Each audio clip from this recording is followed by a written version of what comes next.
అంటే what is a family watching film, what is not a family watching film is very thin line. I don't know whether I should tell it or not. నేను ప్రేమించుకున్నారా తీస్తే మా wife నన్ను తిట్టింది, ఇదేంటి ఇలాంటి సినిమాలు తీస్తున్నారు, అసలు మీరందరూ చెడగొట్టేస్తున్నారు మనుషుల్ని అని. ఏంటి ఏమైందంటే ఆ అబ్బాయి హీరో చూడు వాళ్ళ అమ్మాయిని వాళ్ళ ఇంట్లో నుంచి పిక్కొని వెళ్ళిపోయాడు, అసలు ఇలాంటి సినిమాలు తీస్తే అసలు మీరు ఇంకా సొసైటీ ఏమైపోతుంది, మీ ఇంట్లో ఎవరైనా వచ్చి అలా చేస్తే ఏమవుతుంది అని తిట్టారు. I'm telling you very true. So everybody has a line that they are drawing, what is right. అంటే నేను చిన్నప్పుడు విశ్వనాథ్ గారు ఏంటండి ఫైట్లు శబ్దాలు, నేను ఫైట్ లేకుండా ఎలా చూస్తారండి అని. So these lines are drawing, where are these lines today we really don't know. So what is అట్లా ఎన్ని, so I don't know what is objectionable, what is not objectionable. నాకు చాలా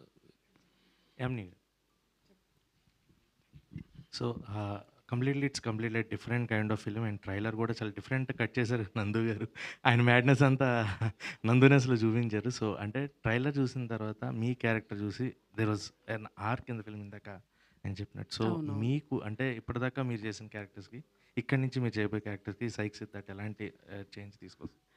సో నేను ఒకటే అనుకున్నాను, ఈ సినిమా నన్ను చాలామంది అడిగారు, ఇప్పుడు ఇలాంటి రోల్స్ చేస్తే నీకు ఫ్యూచర్లో కూడా ఇలా మదర్ క్యారెక్టర్స్ వస్తాయా, అంటే నా ఏజ్ ఎంత అవన్నీ పక్కన పెడితే ఇలాంటి రోల్సే వస్తాయా, ఆర్ మళ్ళీ నీకు మంచి సినిమాలు వస్తాయా లేదని నన్ను చాలామంది అడిగారు. కానీ నేను అనుకున్నాను నార్మల్ రోల్స్ అందరూ చేస్తారు, ఇలాంటి రోల్స్ అందరూ చేయరు. దీని తర్వాత ఇలాంటి రోల్సే వచ్చినా మంచి స్టోరీ వస్తే ఐల్ డెఫినెట్లీ డూ ఇట్, రాకపోయినా పర్వాలేదు. సో మంచి కంటెంట్ ఉండి మంచి ఒక స్ట్రెంగ్త్ ఉన్న క్యారెక్టర్స్ డెఫినెట్లీ ఇలాంటిది వచ్చినా ఒక 10 సినిమాలు వచ్చినా I'll definitely do it. Thank you. నందు గారు స్ట్రైట్. హాయ్ అండి. సాంగ్ చాలా బాగుంది, ట్రైలర్ టీజర్ అన్నీ చాలా బాగున్నాయి. కాకపోతే ఏంటంటే సినిమాలో మీ క్యారెక్టరేషన్ చాలా సైక్గా ఉంది. Was very tough to digest. అంటే నార్మల్గా ఉన్న అబ్బాయిలకి it's very tough to digest. But a scene పర్టికులర్గా చేస్తున్నప్పుడు ఇది కొంచెం ఓవర్ వెళ్తున్నామేమో అని అనుకున్నది ఏమైనా ఉందా? బికాజ్ రియల్ లైఫ్లో అంటే ఇక్కడ రాసుంది కదా మీలాంటి యువకుడి కథ అని, రియల్ లైఫ్లో అయితే ఇంత క్రేజీ ఇంత సైక్గా ఉంటారా లేదా అన్నది అయితే నాకు తెలీదు. అందరిలో ఉంటారు మ్యామ్, అగోండి మీ పక్కన ఉన్నటువంటి బ్రోనే చెప్తున్నారు, ఉంటారు. మనం బయటికి చూపించాం, మనకి ఒక సోషల్ ఇమేజ్ మనం పోర్ట్రే చేస్తుంటాం. ఐఎమ్ 100% షూర్ మీకు కూడా ఇంకొక ఇమేజ్ ఏదన్నా ఉండాలని ఉంటుంది, కానీ చాలా రెస్ట్రిక్షన్స్, సొసైటీ యొక్క బ్యాగేజ్ చాలా భయంగా ఉంటుంది మనందరికీ. సో ఆ భయాన్ వల్ల మనం పోర్ట్రే చేయం మ్యామ్. ప్రతి ఒక్క మనిషిలో సైక్ ఉంటుంది.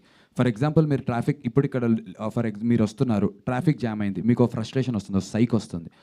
ఆర్ ఇలా పలు రకాలుగా మనకి సందర్భాల్లో, చాలా సందర్భాల్లో సైక్ అనేది ప్రతి మనిషిలో ఉంటుంది ma'am. But because of our social image ఏం డ్యామేజ్ అవుతుందో, టార్నిష్ అవుతుందో అనేటువంటి భయంతో బయట పెట్టాం అంతే. ఈ క్యారెక్టర్ ఆ ఫిల్టర్ లేకుండా బిహేవ్ చేస్తాడు, అందుకే వీడు స్టాండ్అవుట్ అవుతాడు. మీరు డీజేటీలో చూసుకున్న మ్యామ్, తనకున్నటువంటి ఇన్సెక్యూరిటీస్ని చాలా ఓపెన్గా కామికల్గా చెప్తాడు. అది తన క్యారెక్టరైజేషన్, బయట అందరం అలా చెప్పలేం. సో ఒక్కొక్క క్యారెక్టర్కి ఒక్కొక్కటి ఉంటుంది మనిషిలో. దాన్ని మీరు మీలాంటి యువకుడి కథ అన్నప్పుడు it's not just about his behaviour, but ఒక లవ్ ఫెయిలియర్ అవటం, ఆర్ మనం ఒక ఫ్రెండ్ని నమ్మి డబ్బులు పెట్టి ఒక బిజినెస్లో బోలెడు మంది మోసపోయి ఉండొచ్చు కాక, ఆర్ ఒక అమ్మాయి ఇంకో అమ్మాయి మన లైఫ్లోకి, మన పార్ట్నర్ లైఫ్లోకి రావడం వల్ల మన లైఫ్ ఇంకా బెటర్ అవటం. సో ఇన్ టర్మ్స్ ఆఫ్ తన లైఫ్ సైకిల్లో జరిగే బీట్స్ అన్నీ రెగ్యులర్గా యువతులకి జరిగేటువంటి కథ కింద, కాబట్టి మేము వి కాయిన్డ్ ఇట్ యాజ్ మీలాంటి యువకుడి కథ. ఇట్ కెన్ బి మీలాంటి యువతి కథ కూడా. ఓకే. అంటే ఈ క్యారెక్టరేషన్లో మీ ఇన్పుట్ ఎంతవరకు ఉంది? అంటే లైక్ డైరెక్టర్ ఒకటి డిజైన్ చేసి వచ్చి ఉంటారు, బట్ సమ్ టైమ్స్ ఏంటి అని అంటే మెయిన్ లీడ్ చేసేవాళ్ళు హీరోస్ కొంతవరకు ఇన్పుట్ ఇస్తూ ఉంటారు. అలా మీరు ఏమైనా యాడ్ ఆన్ చేసినవి ఏమైనా ఉన్నాయా? Ma'am, I worked like an assistant director for this film ma'am.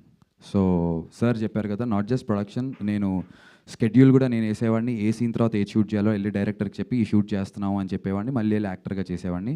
నా ఇన్పుట్ అంటే ఇట్ ఈస్ 99.99% డైరెక్టర్స్ మ్యామ్. ఎప్పుడు కూడా ఒక యాక్టర్ ఇన్పుట్స్ ప్రతి యాక్టర్ ఇస్తాడు, ఒక డెబ్యూటాంట్ కూడా. బికాజ్ చెప్పినట్టు మక్కి దించలేం. It's not mimicry or imitation. So definitely మన రెగ్యులర్ బాడీ లాంగ్వేజ్లో ఉన్నది ఒకటి వస్తుంది. వరుణ్లో ఉన్నటువంటి సైక్ని నేను ఎంతవరకు ఇంప్లిమెంట్ చేసుకున్నాను, దాన్ని నా స్టైల్లో ఎలా ప్రజెంట్ చేశాను అనేది. But it was always like I worked as an assistant director to my director. Inputs ఉంటాయి, డిస్కషన్స్ ఉంటాయి, జరుగుతాయి. మేమిద్దరం చాలా సందర్భాల్లో మా ఇద్దరికి it's like a wife and husband relationship నాది వారుంది. కలిసే ఉంటాం, కలిసే కాపురం చేస్తాం. 10 రోజుల్లో ఒక రోజు రాత్రి కొట్టుకోమని చెప్పండి, అలా ఉంటాయి. చిన్న చిన్న విషయాలకు ఉంటాయి తప్ప ma'am. But the entire credit నేను 1% కూడా తీసుకోను నా ఇన్ టర్మ్స్ ఆఫ్ ఈ మేకింగ్లో కానీ ఏదన్నా.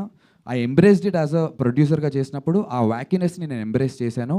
అండ్ ఒక అసిస్టెంట్ డైరెక్టర్గా డిస్కషన్స్లో ఏవైతే సలహాలు అందరూ ఇస్తారో అలాంటి డిస్కషన్సే మ్యామ్, అంతే. సురేష్ బాబు గారు సార్ నమస్తే. నమస్తే.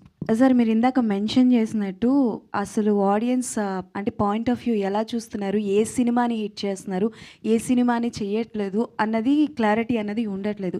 బట్ ఒక సినిమాని మీరు జడ్జ్ చేసినప్పుడు ఓకే ఈ సినిమా జనాల్లోకి వెళ్తే బాగుంటుంది చూస్తారు అని మీ జడ్జ్మెంట్ ఎలా తీసుకుంటారు sir? See, it has to all chemicals in your body. మనకు రియాక్షన్ ఉంటే that's all it will work. That's it. If you sir ఒక ఫైనల్ క్వశ్చన్. సార్ డీజేటీల్లో మా ఇంట్లో మొత్తం కుటుంబ సమేతంగా చూశారు సార్. సో సార్ చెప్పినట్టు ఆ లైన్ అనేది ఏ ఫ్యామిలీకి వాళ్ళకు ఉంటుంది. Sir can I ask one question? Yeah మీరు జడ్జ్మెంట్ చూసి అంటే ఇప్పుడు మీరు చెప్పిన దానికి నేను అడుగుతున్నా, మీరు చూసి మీకు బాగా నచ్చి జనాల్లోకి వెళ్తే ఈ సినిమా బాగుంటుంది అనుకొని బట్ జనాల దగ్గర ఫెయిల్ అయిన సినిమా ఏమైనా ఉందా సార్? నాకు నచ్చి జనాల్లో ఫెయిల్ అయిందమ్మా చాలా తక్కువ, very very rare. The films that I like always do well predominantly. See, today's market is different. ఇప్పుడు మేము చేస్తే there is an OTT market, there's a digital market, there is this. ఇప్పుడు we expect the films to be bigger than what they are. But now you know that one window is shrinking and other window is opening up. So that way it's there. Sir young హీరోలు అందరూ వస్తున్నారు కదా, మన banner నుంచి అర్జున్ ఎప్పుడు interview చేస్తున్నారు sir? వాడు అమెరికాలో ఉన్నాడు, చదువుకుంటున్నాడమ్మా. Thank you sir. Thank you for the time sir. Thank you Allamma. Thank you sir. Special thanks to our PROs Vamshi Shekhar, and event is wonderfully organized by UV Media. ikkadiki vichesina media mitrulandariki once again thank you so much. 12th December Psych Siddharth in theaters.